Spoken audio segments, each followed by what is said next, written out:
No inverno de 2024, em uma encosta isolada no sul da Argentina, um biólogo de campo testemunhou algo que parecia impossível.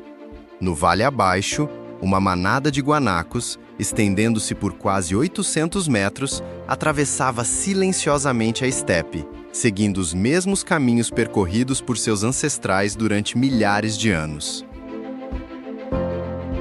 Apenas 5 anos antes, aquele lugar ainda era uma fazenda de ovelhas falida. O solo havia sido devorado até expor sua camada mineral. A vegetação desaparecera e cercas enferrujadas fragmentavam toda a paisagem selvagem.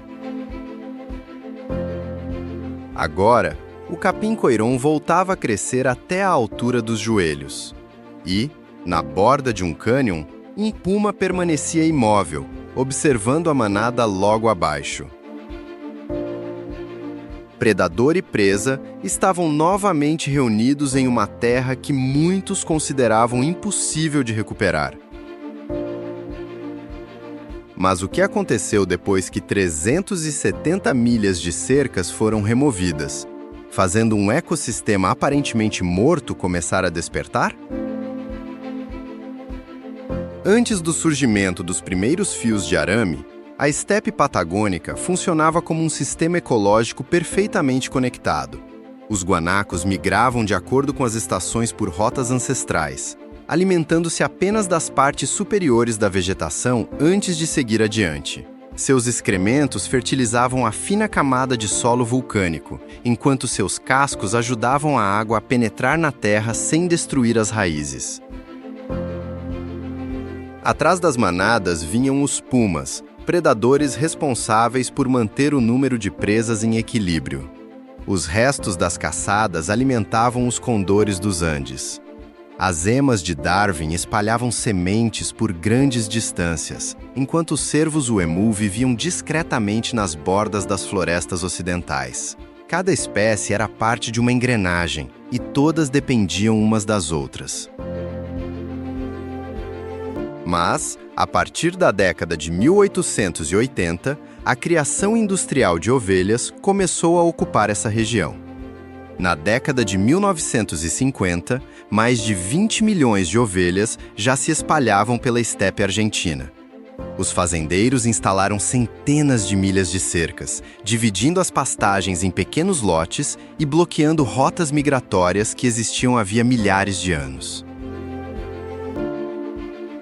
Guanacos ficaram presos no arame ou foram abatidos. Pumas passaram a ser caçados e envenenados de forma sistemática. A vegetação foi consumida até as raízes. O vento levou a camada superficial do solo e vastas áreas começaram a se transformar em poeira e pedra. No fim, a própria pecuária entrou em colapso. Mais de 500 fazendas foram abandonadas. Mais de 90% dos solos da Patagônia passaram a apresentar sinais de desertificação, e as cercas permaneceram ali, fragmentando uma terra que parecia ter perdido quase toda a vida. Depois do sucesso nos esteros del Iberá, Doug Tompkins e Christine Tompkins levaram o modelo de refaunação até a Patagônia. A proposta parecia simples: comprar fazendas que já haviam fracassado, retirar o gado, desmontar as cercas, devolver as espécies nativas e permitir que a natureza concluísse o restante do processo. A Wilding Argentina, em parceria com organizações locais, começou a remover a rede de arame que fragmentava cerca de 180 mil hectares. Postes fincados no solo vulcânico, havia décadas, precisaram ser arrancados à mão. Ao mesmo tempo, armadilhas fotográficas foram instaladas, pumas receberam coleiras de rastreamento por satélite, guanacos passaram a ser monitorados e programas de recuperação das emas de Darwin e dos cervos uemu foram colocados em prática. Mas, à medida que o projeto avançava, a resistência também crescia. Muitas famílias locais sentiam que estavam perdendo as terras que haviam sustentado seus antepassados. Alguns cientistas também alertaram para riscos genéticos e para decisões de conservação que não ouviam plenamente as vozes críticas. Na sua opinião, quando um projeto consegue salvar um ecossistema, mas faz a comunidade local sentir que está perdendo sua terra, seu trabalho e sua identidade, quem deveria ter o direito de decidir o futuro daquele lugar? Eu realmente gostaria de saber a sua resposta. Deixe um comentário abaixo e compartilhe a sua opinião. No início, os cientistas acreditavam que a estepe patagônica precisaria de muitas décadas para se recuperar. O solo era fino demais, a chuva escassa e os ventos pareciam nunca cessar. Mas, assim que as cercas desapareceram, os guanacos foram os primeiros a retornar.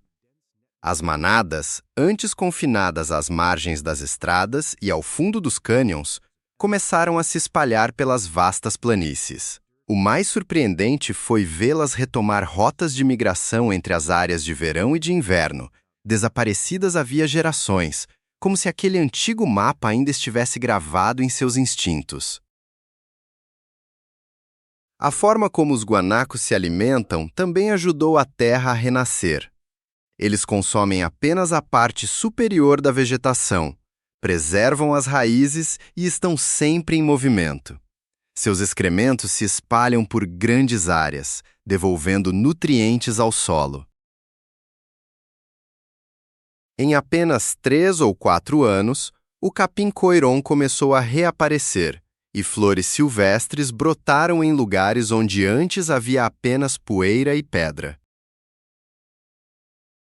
Depois, os pumas também seguiram suas presas de volta. Uma cadeia ecológica que parecia perdida começou a se mover novamente. Quando os pumas retornaram à estepe, os efeitos foram muito além da relação entre predador e presa. As carcaças de guanacos deixadas após cada caçada se tornaram alimento para os condores dos Andes, e essas aves gigantes passaram a ser vistas com mais frequência sobrevoando a região. As emas de Darwin também começaram a se recuperar. De menos de 20 indivíduos em 2015, a população no sistema do Parque Patagônia chegou a cerca de 60 em 2020, enquanto sua área de ocorrência aumentou mais de 30%. Ao se deslocarem, elas espalhavam sementes nativas pelas áreas onde os guanacos já haviam ajudado a restaurar a vegetação. No lado chileno, a população de cervos uemul cresceu de aproximadamente 40 para quase 150 indivíduos. Aos poucos, cada peça voltou ao seu lugar. Os guanacos recuperavam as pastagens sustentavam os herbívoros, os pumas controlavam as populações, e as aves necrófagas e dispersoras de sementes completavam o ciclo. O mais surpreendente é que grande parte desse trabalho quase não exigiu máquinas. Se os seres humanos tentassem recuperar 180 mil hectares com terraplanagem, semeadura e controle de erosão, o custo poderia chegar a centenas de milhões de dólares. Mas a natureza está fazendo tudo sozinha, da forma que conhece há milhões de anos. Hoje, da borda do cânion do rio Pinturas, é possível contemplar uma paisagem muito semelhante àquela registrada nas paredes rochosas há 9.000 anos. Os guanacos voltaram a atravessar as pastagens, os condores dos Andes planam nas correntes de ar quente, enquanto os pumas permanecem ocultos entre as rochas, esperando a chegada da noite. Os antigos postes ainda estão ali, mas os fios de arame desapareceram. No lugar das fazendas de ovelhas em decadência, surgiram trilhas, áreas de acampamento e uma nova economia baseada no turismo de natureza. Essa recuperação também ajuda a manter o carbono armazenado no solo, reduz o risco de desertificação e revela uma verdade simples. A ferramenta de restauração mais poderosa não é uma máquina nem um algoritmo, mas os próprios processos naturais que funcionam há milhões de anos. Às vezes, a natureza não precisa que os seres humanos consertem tudo. Ela só precisa que deixemos de interrompê-la.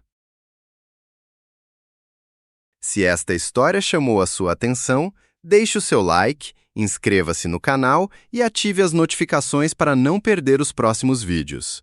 Obrigado por assistir e até a próxima!